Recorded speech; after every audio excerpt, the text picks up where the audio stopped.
Respiratory Module Part 2, Audio 3. We continue with pneumonia in the immune-compromised host. Wide variety of so-called opportunistic agents, many of which rarely cause infection in normal host, but can cause pneumonia in immune-compromised patients. Who are immune-compromised patients? Immune-compromised patients, those patients with low immunity, مناعة قليلة. What does it mean?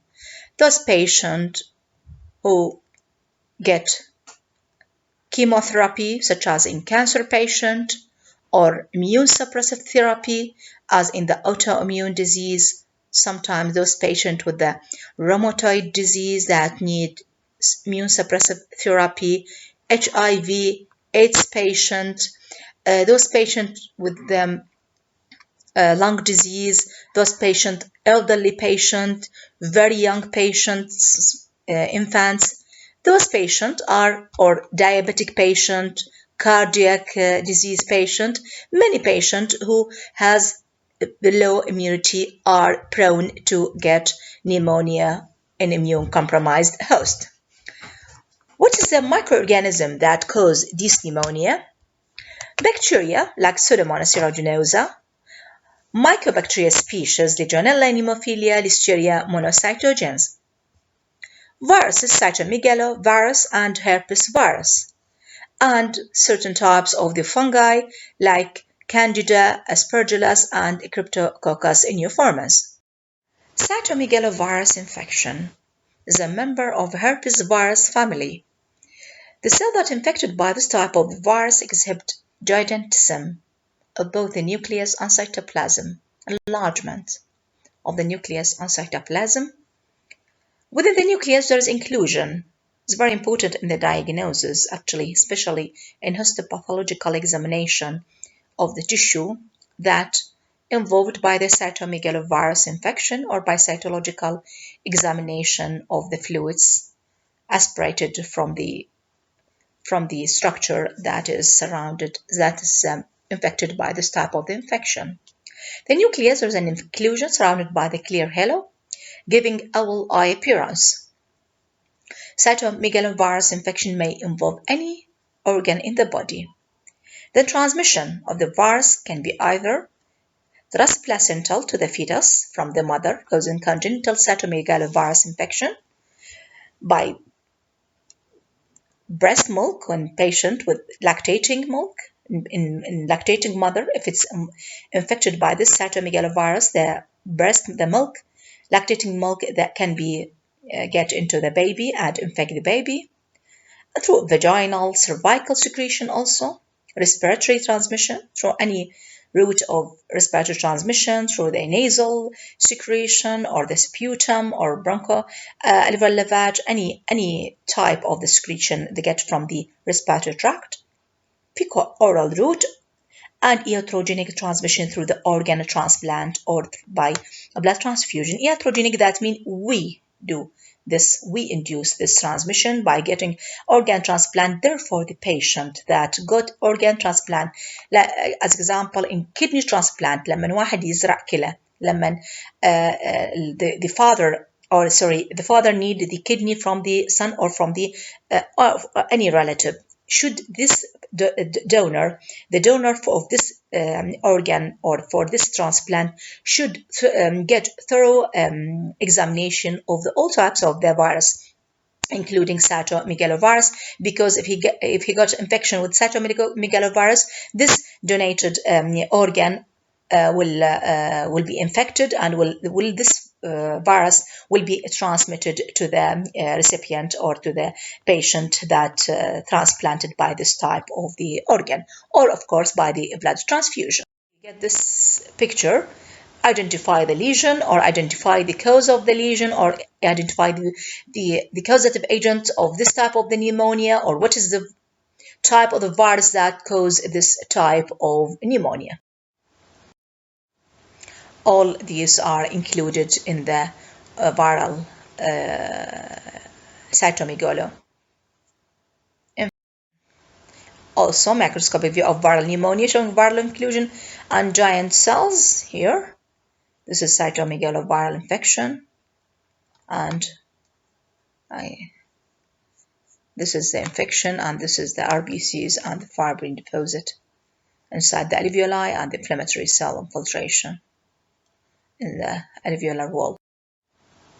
The most common clinical representation is the mononucleosis-like illness with fever and atypical lymphocytosis. Lymphocytosis increases the number of the lymphocyte.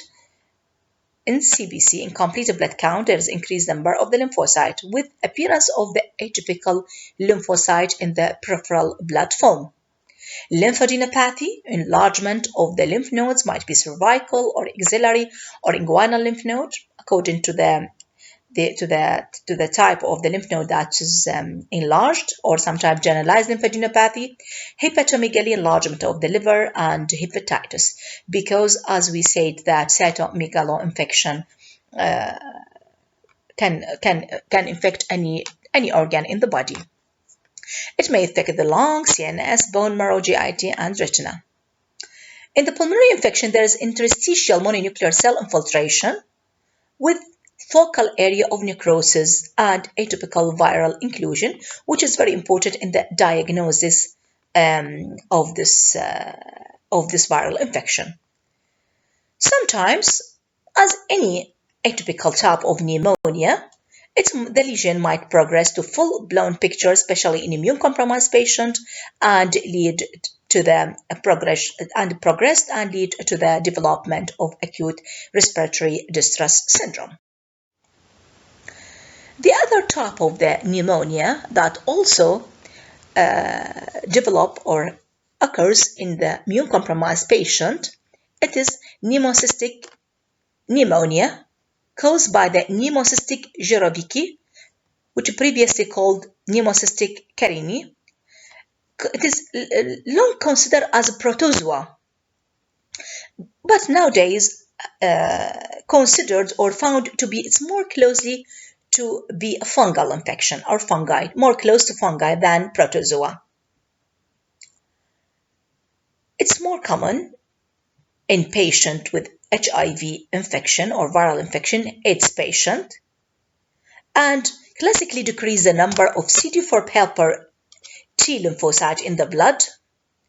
The infection largely confined to the lung with the production of interstitial pneumonia too. Also cause interstitial pneumonia, that to say inflammation, infiltration of the inflammatory cell in the interstitial and into the alveolar wall. Microscopically, the involved area of the lung have characteristic intra-alveolar foamy pink staining exudate, actually foamy exudate. The septa, alveolar septa, thickened by edema and mononuclear inflammatory cell infiltrate by silver stain, which is used to demonstrate the organism. The trophozoite or cyst form cup-shaped cyst is identified, while in the Gimza or methyl blue can demonstrate the trophozoite form. Clinically, patient presented as any type of the pneumonia or chesty patient, fever, cough, dyspnea, tiredness, and shortness of breath. So, which type of the stain that are used to identify this organism? Silver stain, which identify the cyst or trophozoite, which the cyst appear the cup-shaped cyst wall, while Gimza stain or methylene blue are used to identify or demonstrate the trophozoite. These are the cyst form of the pneumocystic jirovecii. This is cyst-like, cup-shaped, تشبه cup. Pneumosilver stain by the silver. This is a microscopic picture of the cysts in the pneumocystic jirovecii. This is also a high power view of pneumocystic jirovecii cyst. It's also diagnostic. These slides are important in case of practical identification of the cystic or the cyst in patient with pneumocystic gyre. Candidiasis. Candida albicans is the fungus, which is the most frequent disease caused by the fungus. It is normally inhabitant in the oral cavity, but the candidiasis with cause pneumonia is confined to the immune-compromised patient because in patient with low immunity, as in the cancer patient that have chemotherapy, HIV patients on immune suppressive therapy, autoimmune disease that have also immune suppressive therapy, diabetic patient, all of these with reduced immunity are more prone or liable to have infection with low pathogen as by candidiasis. So it's very important for the treatment of such a patient, very important to demonstrate the microorganism or the pathogen that caused this type of pneumonia in order to get into the diagnosis, proper diagnosis, to have proper treatment. So in tissue section, Candida albicans demonstrate yeast-like form, pseudo and true hyphae, which can be seen and identified by GMS Gomery methanamine silver stain and PAS periodic acid shift stain. The Candida pneumonia usually present as bilateral nodular infiltrate which resemble pneumocystic pneumonia. Therefore, by demonstration, by special stain of the tissue, we have to reach the proper diagnostic pathogen that causes this type of pneumonia in order to treat the patient properly. Now we are already and almost done with the infection of the lung that include pneumonia, acquired typical pneumonia, and atypical pneumonia caused by the viral and mycoplasma, and pneumonia that caused by fungal infection in immune-compromised patient, and tuberculosis. We're almost done with all the infection of the lung. We tried to cover all these in the previous slides. We are now coming to the lung tumors. Lung tumors, we will describe the etiology, the pathogenesis, the pathologic feature, route of spread of the four important malignant type of the lung cancer. They include squamous cell carcinoma, adenocarcinoma, large cell carcinoma, and small cell carcinoma. Of course, one of you might ask, is there benign tumor that involve the lung or develop in the lung? Yes, there are, but very few and of low percentage rate. Actually, basically, we will discuss the malignant tumor and get through the benign tumor that misdiagnosed with those malignant tumor in order to have good idea about lung tumor in general. The lungs are frequently the site of metastasis. It is the common site of the metastasis from the other malignant tumors in the other organ in the body, like breast cancer, GIT, colon cancer. But the primary lung cancer is also common disease. The bronchial epithelium is the site of 95% of the primary lung tumors. 5% are miscellaneous group, include carcinoid and mesenchymal malignancy, which is considered uncommon. The most common benign tumor of the lung is hamartoma. Hamartoma is benign tumor of the lung in which there is benign tissue composed of the benign tissue mixed of benign multiple types of the benign tissue that mixed form one benign tumor called hamartoma. In industrialized countries, in developed countries, the carcinoma of the lung is number one causing cancer-related death. It is the first most common cancer among people in developed countries.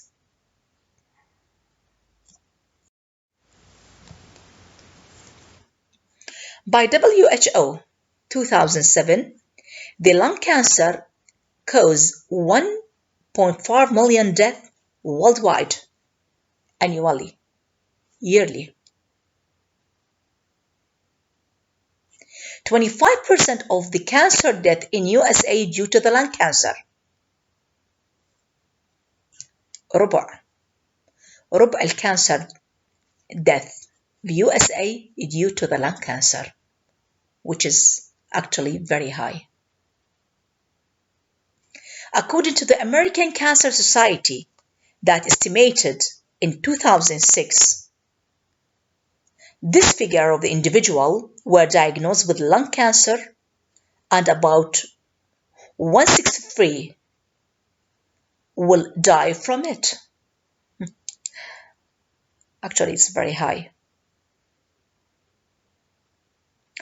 According to our country, in Jordan Cancer Registry, in 2011, the lung cancer ranks. You know what is rank? يعني الترتيب مالته. The fourth of the 10 most common cancer in both male and female, and being the first one among male in 2011. So, lung cancer is common in Jordan as well as very common in developed countries as in USA. The rate of lung cancer among men is declining, but is continuing to accelerate and increase among women, with more women dying from lung cancer than breast cancer since 1987. There is a close relation of lung cancer incidence and smoking. The peak, especially in squamous cell carcinoma and small cell carcinoma. The peak incidence is seen in persons between 50 to 60 years of age. More than 50% have distant metastasis at the time of diagnosis, especially in those diagnosed with small cell carcinoma. 5-year survival is about 15%. This is a diagram showing hilar tumor of the lung. The hilar tumor of the lung, this is a cancerous mass. The mainly is squamous cell carcinoma. The mode of spread of this carcinoma is mainly lymphatic spread. This is also a gross view of the lung cancer. This is a lung, and this is a lung cancer at the hilum of the lung. Most commonly, type of the cancer that involving the hilum of the lung is squamous cell carcinoma and also small cell carcinoma, which is associated with smoking. There are 4 histological types of the lung cancer: squamous cell carcinoma, adenocarcinoma, small cell anaplastic carcinoma, large cell anaplastic carcinoma, and combined cancer. The lung cancer can be presented as hilar tumor arising from the major bronchi, from the hilum, as in the case of squamous cell carcinoma and adeno and small cell carcinoma, while adenocarcinoma usually considered as one of the peripheral arising tumors. Other type of the tumors that arise peripherally, like large cell anaplastic carcinoma or bronchoalveolar cancer. Adenocarcinomas by far the common type of the cancer among women, non-smoker, young person below or less than 45 years of age. For therapeutic purpose, lung cancer are classified into the small cell lung cancer and non-small cell lung cancer because in case of small cell lung cancer, most of the patients require chemotherapy and the excisional or the surgical removal of the tumor is of no benefit. Why? Because when we diagnose the case as small cell carcinoma, most of the cases would be metastasized at the time of the diagnosis. So the chemotherapy would be more beneficial than surgical treatment. Other type of the or other category of the lung cancer is non-small cell lung cancer, which include squamous cell carcinoma, adenocarcinoma, large cell carcinoma, which would be the surgical choice would be beneficial in such a cases. So we have to classify the lung cancer according to this for the therapeutic purpose. Small cell lung cancer, as we said, it is metastasized at the time of the diagnosis. It would not be curable by surgery. The treatment of choice for the small cell carcinoma, as we said, is chemotherapy. While non-small cell lung cancer respond poorly to chemotherapy, while they are better treated by surgery. We are coming to the etiology and pathogenesis of the lung cancer, and as any type of cancer, there should be activation of cancer promoting oncogene or inactivation of the putative tumor suppressor gene. Here in lung cancer, there is inactivation of a tumor suppressor gene, which located on chromosome 3 is seen as an early event. P53 mutation or activation of KRAS oncogene occurs relatively late. The carcinogenic effect of the cigarette smoke, there would be cigarette smoke, carcinogenic effect of the cigarette smoke, and other environmental insults are responsible for the genetic alteration or the mutation in lung cancer. So the cigarette smoking and the environmental insult play important role in activation or alteration of the genetic material in lung cancer. At the same time, there is linear relation between the frequency of the lung cancer and the amount of the cigarette smoking per year, pack years of cigarette smoking. That means how long the patient smoke, for how long he smoke, for how many pack of the cigarettes smoke every day. All of these contribute in the linear relation between the frequency of the lung cancer and pack years of cigarette smoking. The risk is increased 60 times more among habitual heavy smoker. 2 pack per day for 20 years compared to non-smokers. Look here, 2 pack per day for 20 years compared to non-smoker increase the risk about 60 times. The clinical evidence is largely composed of documentation of the progressive morphologic alteration in the lining epithelium of the respiratory tract in habitual cigarette smoker because there will be changes because the smoke irritates the mucosa, epithelial mucosa of the bronchi, that it would change the shape, change from one type to other type. It is from the ciliated columnar type to be squamous epithelial cell, which is metaplastic changes in order to resist the irritating toxic effect of smoking. So this change, metaplastic change, might be further induce the dysplastic change, so and the changes of the epithelial cell into more neoplastic cell, including dysplasia and carcinoma in situ. Increased incidence of the lung cancer among minor of radioactive ores or asbestos worker or in worker exposed to dust containing nickel and vinyl chloride and mustard gas. Actually, those patients that working in the miners مناجم المواد الفعالة أو radioactive ores or the asbestos has high incidence of to develop lung cancer than other normal people. Exposure to asbestos increase the risk to lung cancer 5 times or fold in non-smoker, by contrast to the heavy smoker which exposed to the asbestos that have 55 times greater of the lung cancer than non-smoker not exposed to the asbestos. There is a subset of adenocarcinoma, مجموعة group of adenocarcinoma, which especially and particularly arise in non-smoking women, because sometimes the patient come female, young age group, less than 40, non-smoker, of sometimes of Far East origin, has lung cancer. When we diagnose such a case, it's revealed that the patient has adenocarcinoma. Because those subset of adenocarcinoma, if we do genetic study for them, we will find that there is a mutation in epidermal growth factor receptor, EGFR, in those patients.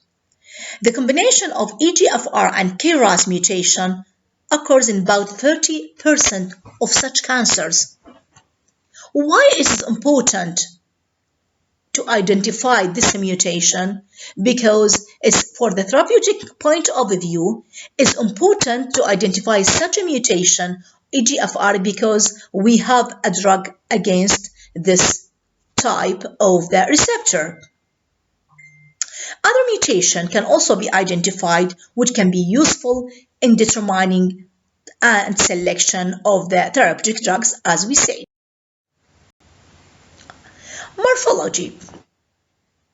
Lung cancer usually begin as a small mucosal lesion, about small in size, usually gray-white. Sometimes there's large in size, intraluminal mass, sometimes very large, like pushing the adjacent lung parenchyma. It is different, variable. The shape of the lung cancer is variable. Some of the large cancer, undergo central cavitation with necrosis and hemorrhage, especially squamous cell carcinoma. Finally, those tumors, when grow largely, might extend to the pleura, might extend to the chest wall, might involve the intrathoracic structures, including any intrathoracic organ, and of course, might metastasize to the lymph node, or there is hematogenous spread that lead to the metastasis of the tumor into the distant organ. We are coming now to the types of this cancer, of lung cancer. First we come to the squamous cell carcinoma. It's more common in the men than in the women, closely related to the smoking. Two types of the lung cancer that closely related to the smoking: squamous cell carcinoma and small cell carcinoma. Usually arise centrally in major bronchus and spread to the hilar lymph node. Large lesions might undergo central necrosis and cavitation. Squamous cell carcinoma usually preceded by squamous metaplasia, dysplasia, and carcinoma in situ. The diagnosis of the patient with lung cancer done by cytological examination of the sputum that given by the patient. The patient presented to the doctor with chief complaint of cough, of about chronic cough, productive cough, sometimes with streak of the blood, hemoptysis, sometimes associated with the chest pain, dyspnea, and other symptoms, pain, shoulder pain, especially if the tumor, span-costed tumor in the apical part of the lung, the patient sometimes presented with shoulder pain radiate to the arm. The doctor first examined the patient and then sent for chest X-ray, which is very important, to see if there is any mass or shadow of the mass occupying the lung, the part of the lung. Sometimes patients sent to the CT scan to confirm the diagnosis, MRI, and others, radiological investigation. Patient received the sputum from the patient of at least 3 consecutive sputum sample. يعني يوم بعد يوم, every morning, early morning sputum should be received from the patient, not of single sputum sample, and sent for cytological examination to show if there is any dysplastic or malignant cells. Sometimes malignant squamous epithelial cell or anaplastic small cell carcinoma are easily detached and shed, thus can be identified easily in the sputum specimens. Also, the patient, sometimes done by the bronchial lavage and brush, endoscopic bronchial biopsy, which is more accurate because the histopathological examination of the bronchial biopsy confirming the diagnosis or suspicious diagnosis. Histologically, it ranges from the well-differentiated squamous cell carcinoma, which showing keratin pearls and intercellular bridges, to poorly differentiated carcinoma, which sometimes is misdiagnosed or difficult to be hard to be differentiated from the other types of the carcinoma in the lung because minimally resemble to squamous cells, sometimes undifferentiated or poorly differentiated that cannot be differentiated from the anaplastic large cell carcinoma or small cell carcinoma or adenocarcinoma.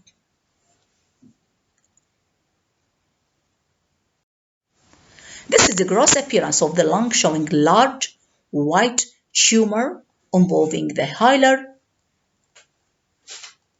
hilar region and extending to the pleura because it is very large tumor occupying most of the lung, looking white, grayish in color. The other type of the lung cancer is adenocarcinoma. Adenocarcinoma may occur as central lesion like squamous cell carcinoma and or peripherally located lesion, or may present as pneumonic consolidation. So patients sometimes presented with the clinical feature of pneumonia. In such a patient, this type of the cancer sometimes presented as a pneumonia, even in the chest X-ray. Patient presented with the unresolved pneumonia, patient given antibiotic, long course of the antibiotic, IV sometime intravenous infusion, intravenous antibiotic, but the pneumonia is unresolved. In such a patient, this unresolved pneumonia should raise the suspicion of underlying carcinoma. This tumor may arise in relation to peripheral scar also. Therefore, sometimes it is called scar cancer. So, when we mention scar cancer, we are referred to adenocarcinoma. More common cancer in the women, more common in the non-smoker, tend to grow slowly and form small masses and tend to metastasize early in the course of the tumor. Histologically, it is variable form, but as any adenocarcinoma, acinar is a glandular form in the form of the glands. Acinar glands or papillary or sometimes solid that require demonstration of the intracellular mucin to confirm the diagnosis that it is adenocarcinoma. The putative precursor of the peripheral adenocarcinoma is atypical adenomatous hyperplasia, while the precursors of the squamous cell carcinoma is the squamous metaplasia, dysplasia, and carcinoma in situ. Here, the putative precursors for peripheral adenocarcinoma is atypical adenomatous hyperplasia. Here is a microscopical view of the lung tissue, which showing atypical adenomatous hyperplasia, which is considered as a precursor lesion of the adenocarcinoma. What's the meaning of the adenomatous hyperplasia? There will be hyperplastic adenomatous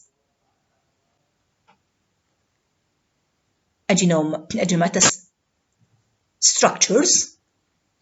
Of course, it is confined to the alveoli. It's confined to the alveoli, but it is not invading the underlying stromal tissue. It is called atypical adenomatous hyperplasia, in which the precursor of the adenocarcinoma.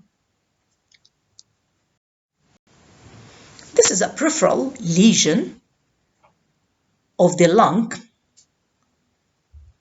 Histopathological examination of this lesion confirm the diagnosis of the adenocarcinoma. Gross appearance of the left lung showing peripheral lesion. It is an adenocarcinoma of the lung. Gray, white, peripherally located, more common in the female, more common in the non-smoker patient. This is a microscopical view, histopathological examination of the bronchial biopsy or of the lung mass, showing malignant glandular structures invading the lung tissue. It is well differentiated adenocarcinoma. This is also high power of the bronchoalveolar carcinoma of the lung. Bronchoalveolar carcinoma, there are alveoli lined by the malignant cells and invading the underlying alveolar wall or the underlying basement membrane and interstitial tissue. In situ pulmonary adenocarcinoma, previously known as bronchoalveolar carcinoma, is a subtype of lung adenocarcinoma, tend to arise in distal bronchioles or alveoli, defined by a non-invasive growth pattern. This small solitary tumor exhibits and showing pure alveolar distribution. Therefore, it is called lipidic growth, but by lack any invasion of the surrounding normal lung, and if completely removed by surgery, the prognosis is excellent and up to 100% 5-year survival. It involves the peripheral part of the lung. It appears either as a single nodule or more pneumonia-like consolidation. The characteristic feature is their growth along the pre-existing structures and preservation of alveolar architecture. The tumor cell grow in monolayer at the top of the alveolar septa, which serves as a scaffold with there is no invasion to the underlying alveolar wall. Bronchoalveolar carcinoma is a variant of non-small cell lung cancer that in recent years has received a new identity and nomenclature from the histology perspective. The salient features of the revised classification of 2011 show removal of the term bronchial-alveolar carcinoma and hence its subtype of mucinous and non-mucinous. Remove of this term, no more use. So what replaced this term or this type of the carcinoma? It's replaced by adenocarcinoma in situ. Replacement of the prior bronchoalveolar carcinoma with adenocarcinoma in situ. And introduction of minimally invasive adenocarcinoma with lipidic growth pattern with less than 5 mm invasive component. The size limit of 3 cm to none or minimally invasive adenocarcinoma. It is therefore important to remember that the term bronchial-alveolar carcinoma and adenocarcinoma with lipidic growth are not synonyms, but a reflection of evolved histologic understanding of less aggressive form of adenocarcinoma overall. That means that bronchoalveolar carcinoma and adenocarcinoma with a lipidic growth pattern are not the same, but reflect the evolved histologic understanding. That means the progression of the adenocarcinoma in situ into the adenocarcinoma with lipidic growth pattern. Histomorphological overview of current tumor in adenocarcinoma with lipidic growth. First, atypical adenomatous hyperplasia, AAH, less than 0.5 centimeter, the tumor lesion. Localized area of hyperplasia of type 2 pneumocytes or Clara cell replacing normal alveolar epithelium. This is mean atypical, or this is referred to the atypical adenomatous hyperplasia when the lesion less than 0.5 centimeter localized area of hyperplasia of either type 2 pneumocyte or Clara cell. Adenocarcinoma in situ, which referred to the bronchoalveolar carcinoma, the closest to the previous non-mucinous type of bronchoalveolar carcinoma, less than 3 centimeter, solitary nodule, pure lipidic growth with somewhat higher cellular atypia than adenomatous hyperplasia. So, this in atypical adenomatous hyperplasia, the lesion is less than 0.5 centimeter, localized area of the hyperplasia of either type 2 or Clara cell replacing normal alveolar epithelium. While here, in adenocarcinoma in situ, in which close to the previous non-mucinous type, the lesion less than 3 centimeter, solitary nodule, just one nodule, with a pure lipidic growth with somewhat higher cellular atypia than that seen in atypical adenomatous hyperplasia. They have small monomorphic nuclei, pinpoint nucleoli, and occasional nuclear inclusion.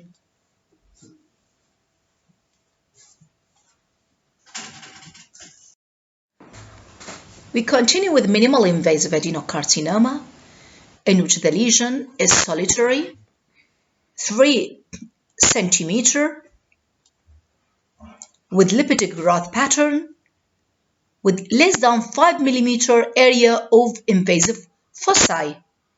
That means the solitary lesion about 3 centimeter in diameter, with lipidic growth pattern, the growth pattern that it's similar to that seen in the bronchoalveolar carcinoma, less than 5 millimeter area of invasive. The invasive component can be uni or multifocal and can be any histologic pattern, either a lipidic, which is in the papillary, micropapillary, acinar, or solid. By definition, when there is minimally invasive, there do not have any evidence of vascular, stromal, or pleural invasion. It can be challenging at times to distinguish alveolar collapse from stromal invasion, and elastin stain can be of use because sometimes it is difficult to differentiate whether there is an alveolar collapse or there is stromal invasion. But when we use the elastin stain, we can differentiate and we can identify the area of stromal invasion.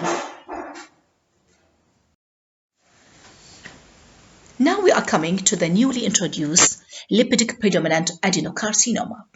In this type of LPA, with area of lipidic growth greater than 5 mm invasive foci, or there is evidence of invasive or invasion of stroma with blood vessel, pleura, lymphatic invasion, or necrosis.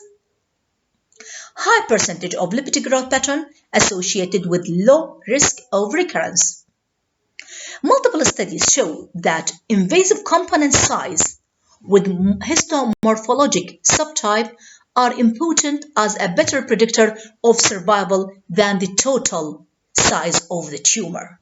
So here, the invasive component size with histomorphologic subtype is important predictor for the survival than the total size of the tumor. يعني الحجم الانvasive component ومع نوع الهيستومورفولوجيكال type in this type of the tumor هو يحدد as a predictor للsurvival more than the total tumor of the size يعني حجم التيومر الكلي. So, cytological features include flat sheet of homogeneous neoplastic cells with mild nuclear enlargement and prominent nuclear groove. In case of minimally invasive adenocarcinoma that we discussed in the previous slide, apart from being lipidic growth pattern, the invasive component is represented by papillary or acinar growth pattern in the center or the periphery of a tumor mass. Here is the gross view of a bronchoalveolar carcinoma or adenocarcinoma in situ, which look like as unresolved pneumonia with consolidation of the 3 lobe of right lung. So this means that unresolved pneumonia in the patient with bronchoalveolar or adenoma carcinoma in situ.